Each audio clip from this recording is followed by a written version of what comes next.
What up, everybody? Welcome into OAB 365, episode number 14, here on Spreaker.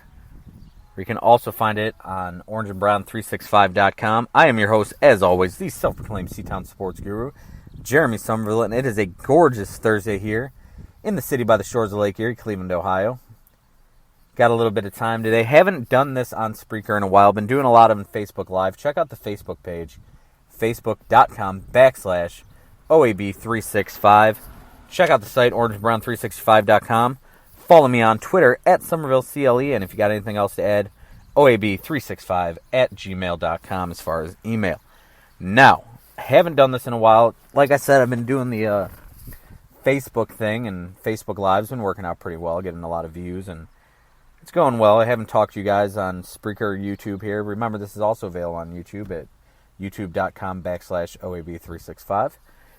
And I've talked about the draft mostly on Facebook and on orangeandbrown365.com. I love what the Browns did in the draft. And if you want to check out anything I've thought about that, go to the Facebook page, as I said, and give it a look. And hit me up on there. Send a message. Let me know if you agree with my thoughts, what you think. Love to get the feedback. I need it. I'm a nobody at this point. I need the feedback. Tell me what I can do to make this show better. Tell me what I can do to make things more interesting for you, for what you want to hear and what you want to read. Now, since I've already done the draft on Facebook and done other stuff with the Browns on orangeandbrown365.com, today I am coming to you here on Spreaker to talk about the one and only Joshua Gordon. Josh Gordon, a Cleveland Browns 2012 supplemental draft pick, used a second-round pick on this guy in the supplemental draft. It's just a story of sad, wasted talent. If you haven't heard already, you can find on orangeandbrown365.com. Later tonight, Josh Gordon was denied reinstatement by the NFL. Now, I do not have all of his suspensions in front of me, but we know how much this man has struggled. Josh Gordon is a sad, sad story of wasted talent. This kid came into the NFL already having issues. We already knew that he was going to come into the league and we were going to have to worry about his drug issues possibly. And back in 2012 when he came into the NFL, I had an opportunity to cover the Browns, that training camp, with the Cleveland Sports Report, it was at the time. ClevelandSportsReport.com. CSR, back in the day. I was lucky enough to be the Browns beat writer, which is the first time I ever got to cover pro athletes. In 2012, I was excited about doing that. The Browns had just drafted Brandon Weeden, Trent Richardson. I wasn't huge on Weeden, but I love the Richardson pick. And then they brought in this guy named Josh Gordon. She had Mitchell Schwartz that year, I believe, was in that draft. It was a lot of really good talent coming into the Browns, at least on paper. That's why, if you notice, I won't do draft grades ever because it takes a few years to really grade a draft. I graded that draft, and I thought it was wonderful what they did, even trading up one spot from 4 to 3 to get Trent Richardson. And we all know how that turned out. Now, before I get off subject, Josh Gordon is what I'm here to talk about. I'm doing this show. Usually I'll do a live show. Today I wanted to record it just in case I drop some F-bombs, anything. Because Josh Gordon makes me insane. This man, I've said it multiple times already, is complete wasted talent. He's got all the talent in the world. Everything you'd want. 6'3", 225 pounds. He runs like a gazelle. I mean, he runs. It's easy to him. He just smooth across the field. His speed is something you see, and it, even to NFL cornerbacks, it jumps on them. They don't expect it. They don't see it. They think, okay, we've got him, we're with him, and all of a sudden he breaks away. He's got another gear that nobody else has. It's why he was able to take slants over the middle and just go to the zone. No problem, touchdown. 2012, he came in as a rookie. And while I was covering that training camp for the CSR, I had my opportunity, first person I ever talked to with the Browns. I was standing in the end zone in Berea on the practice field, and Josh Gordon is standing over there, and I'm like, should I do it? Should I go up and talk to him? And I went up and I talked to Josh Gordon. Said, hey, Josh, introduced myself. Obviously, he was new there. Didn't know I was a nobody. Everything was cool. This is 5 years ago now. And I said, Josh, you've had issues in the past with drugs, in college. You've got kicked out of Baylor. You went to Utah. Is that behind you? Are you a different person now?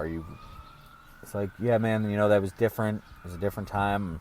I'm clean now. I'm trying to get my life together. And I totally sat there and bought this crap. Hook, line, and sinker.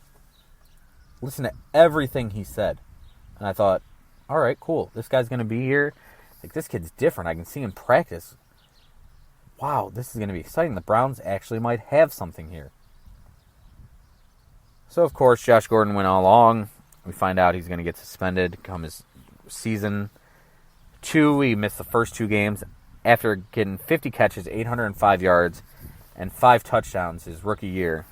He comes in, misses the first 2 games of 2013, and then goes on a ridiculous tear. 87 catches, 1,646 yards, 9 scores, 14 games with Brian Hoyer, Brandon Weeden, and Jason Campbell under center. 3 guys who, outside of Brian Hoyer, aren't even really in the league anymore. Brandon Weeden, yeah, he's a backup, but he's not going to do anything. We know Weeden's just basically a spot holder. Hoyer might start this year for the 49ers, and Campbell, he's seen his end of his days as an NFL quarterback.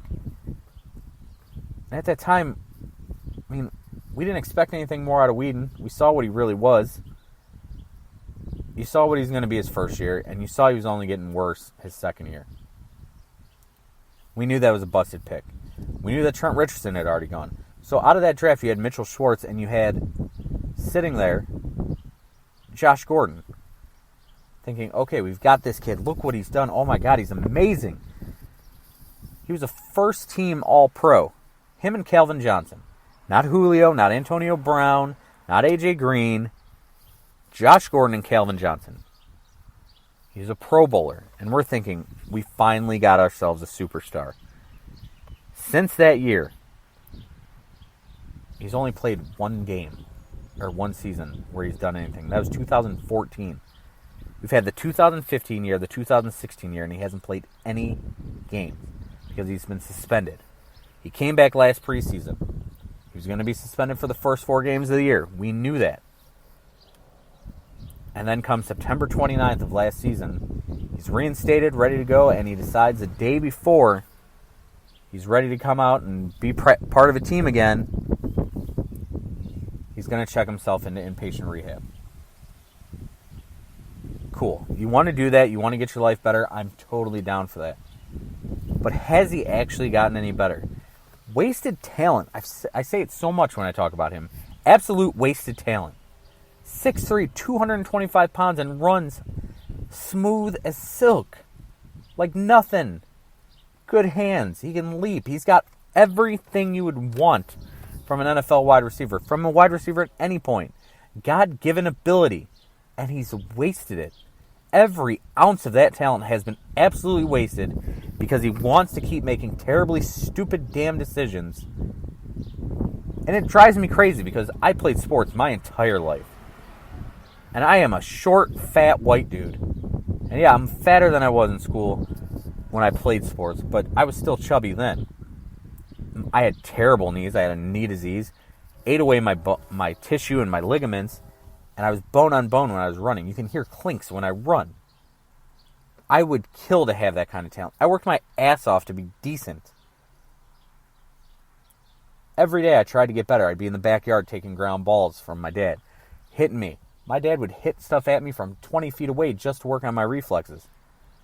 I played with kids who were bigger than me growing up just so I could get stronger and tougher, so when I got hit in football, it wouldn't bother me. Basketball, I was terrible, but I would rebound like I was Charles Barkley. I worked my ass off to be average at a sport, and this guy's got all the talent in the world, and he just throws it away on every single day so he can smoke weed and be an absolute moron. Now, I wrote on Orange and Brown 365 last year that I didn't think we'd ever see him, or earlier this year, that we would ever see him again in a Browns uniform because I think they've given him enough chances. And now the question is, will he ever be in the NFL again? It's a terribly sad story because this kid literally has so much talent, millions upon millions of dollars that this kid has made. or had the opportunity to make. And instead, he throws it away. There are people out there every day who would kill for an opportunity to have what he has. And he continually makes terrible decisions. His representatives, his agents, apparently let him go 2 weeks ago as a client. And it doesn't surprise me. I think they knew this is what was going to happen. And I feel terrible for anyone who's counted on this kid. Still only 26 years old. He's been in the league 5 years we've had this. 5 years. 2012 to 2017. And yeah, he might get reinstated in the fall. If he does, fine. I say this and I'll call him an idiot and say he's throwing his life away and all his God-given talent and all the obvious things. But yeah, I hope he gets better. Something I don't like talking about, people I know that don't even, or who know me fairly well don't know. My family is rooted in drug issues. There's drug issues throughout my entire family. As far as I can go, people have drug issues. Thankfully, I've stayed away from it because I've seen the effects of it. I see what drugs and alcohol issues can do for people. I've never wanted that. I hate to think that my kids might have that issue. You think that eventually you learn from these issues. And I get it. People want to say it's a disease. I don't believe it's a disease. I never will. I believe you make that decision. It's your fault. It's Josh Gordon's fault. And until he looks in the mirror and decides that he's going to step up as a man, as a person, as an athlete, and take control of his life and want to be out there for his teammates, for his family, for himself, it's never going to change. This man has a kid now. We know the whole issue with the paternity test came out, and we found out it's his kid. Doesn't he want to do this for his kid now that he knows he has one? Doesn't he want to do this for himself to prove to everyone who has doubted him, who said you're never going to amount to anything, that you're going to have something? Josh Gordon has all the talent in the world, can be anything he wants to be in the NFL. I've never seen a wide receiver do things as simple and as easy as he did. He doesn't even work hard on the field. Imagine if he actually went out and worked his tail off on routes and on the field, like even in preseason games, it's lackadaisical on the field, outside of the field, on the sideline. Nothing seems to be serious enough for him. The preseason games he played last year where he blew by a Buccaneers defender, I think it was Alteron Werner, it looked like nothing for him. Like, dude, I can just do this. Go out and do this. He woke up like this. He's just that good. And he's pissing it all away. When is it going to change for Josh Gordon? It has to soon. You would expect it to. He's letting his life go down the drain, and I feel terrible for him to a certain extent. But I do know it's his fault, and he's the idiot who keeps making these decisions. I want to thank you for listening. Check this out on Spreaker. We're going to go back to doing a daily show. Live 2:45 to 3 o'clock here on Spreaker. Every Monday through Thursday. We'll switch the time once the Browns preseason starts. Tomorrow is rookie minicamp. I might have something on that tomorrow. Going to be at the Jason Aldean concert. Don't want to miss that. Check me out on Twitter at SomervilleCLE. Hit me up on email, oab365@gmail.com.